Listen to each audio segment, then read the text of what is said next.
كل شيء كيعرف المشاكل اللي كانت بين العقيد القذافي والملك الحسن الثاني. ولكن في 13 غشت عام 1984 تفاجأ العالم بقيادة الاتحاد العربي الإفريقي بين المملكة المغربية والجماهيرية الليبية. الشيء اللي خلى صدمة للجميع، خاصة أن القذافي والملك الحسن الثاني كان بيناتهم مشاكل وعداء كبير. وباش نعرفوا شنو وقع خاصنا نرجعوا لعام 1956.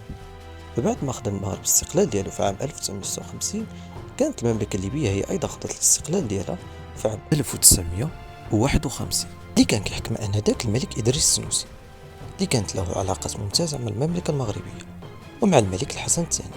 لكن كل شيء تبدل في 1 شتنبر عام 1969. ثورة الفاسح انقلب مجموعة من الضباط الليبيين بقيادة معمر القذافي على الملك إدريس السنوسي، وتعلن على الجمهورية العربية الليبية في عام 1969.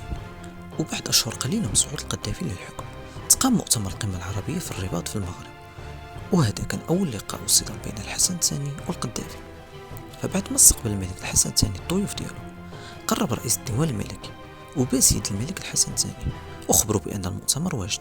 هادشي اللي خلى القذافي يتعصب على رئيس الديوان الملكي، وخاصة من شافو كيبوس يد الملك الحسن الثاني، وقال علاش واش باقي الناس كيبوسوا اليدين الملوك، واش حنا في القرون الوسطى. هادشي اللي خلى الرئيس المصري جمال عبد الناصر يتدخل ويبرد الاجواء اللي كانت تما، وهادشي كامل تذكر في الذاكرة مالك.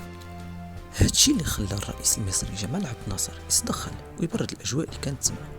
هادشي اللي ذكروا الملك الحسن الثاني في كتاب ذاكرة مالك، ان القذافي كان قليل الخبرة وكان على الاعصاب ديالو، وخاصة ان القذافي كان عنده عداء كبير لكل ملوك الدول العربية.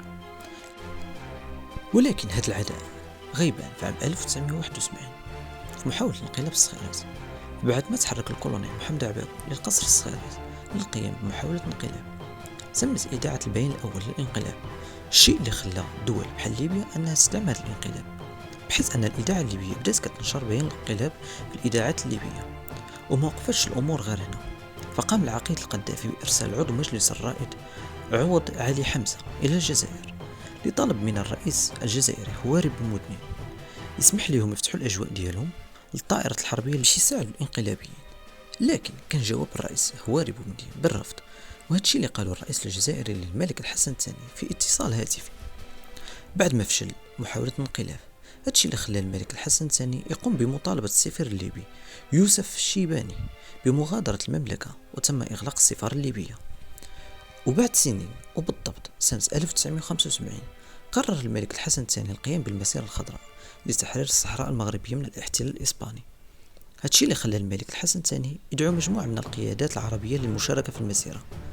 هادشي اللي خلى العقيد القذافي يرسل للملك الحسن الثاني رسالة كيبين فيها الدعم ديالو وكيطلب الحضور ديالو للمشاركة في المسيرة الخضراء، لكن الحسن الثاني ما ردش عليه وتجاه الرسالة ديالو، الشيء اللي خلى القذافي يحقد على الملك الحسن الثاني وخلاه يدعم علنا جبهة البوليساريو الانفصالية ويؤوي الأعضاء ديالها، وكان أول من يعترف بالجمهورية الصحراوية المزعومة، وكان كيدعمهم بالمال والسلاح، الشيء اللي خلى العلاقات بين المغرب وليبيا تكون علاقة متوترة. وكذلك خلى المغرب أنه يستقبل معارضين للنظام القذافي، منهم محمد المقريف الأمين العام لجبهة الإنقاذ ليبيا وعمر المحيشي وآخرون. هادشي اللي خلى القذافي يتعصب. لكن في 13 غشت من سنة 1984 تفاجأ العالم بقيام الاتحاد العربي الإفريقي بين المملكة المغربية والجماهيرية الليبية، وهادشي اللي خلى القذافي يوقف الدعم ديالو الكلي لجبهة البوليساريو ودعاهم للعودة للمغرب.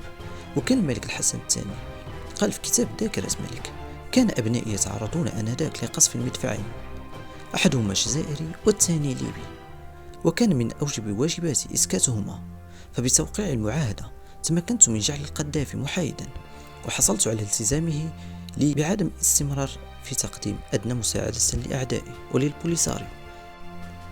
ولكن سريعا ما غترجع الأمور للسابق عهدها بعد ما استقبل الملك الحسن الثاني في عام 1986 بإفران الوزير الأول الإسرائيلي شيمون بيريس، الشيء اللي خلى القذافي يفكر باغتيال الملك الحسن الثاني بمساعدة صبري خليل البنا المعروف باسم أبو نضال، وهو مؤسس مجلس فتح الثوري بعد انشقاقه عن حركة فتح الفلسطينية. لكن تم إلغاء الفكرة خوفا من ردة فعل الرباط، خاصة أن المغرب وليبيا كان مازال بيناتهم صفقات سياسية وأمنية، وفي عام 1999 توفي الملك الحسن الثاني في الرباط وخلفه ابنه الملك محمد السادس. أما في ليبيا فقامت ثورة ضد نظام قذافي. من أنتم؟ دقت ساعة العمل، دقت ساعة الزحف، دقت ساعة الانتصار. لا رجوع، إلى الأمام، إلى الأمام، إلى الأمام. ثورة ثورة. في عام 2011 انتهت بإسقاط النظام القذافي وإعدامه على يد الثوار.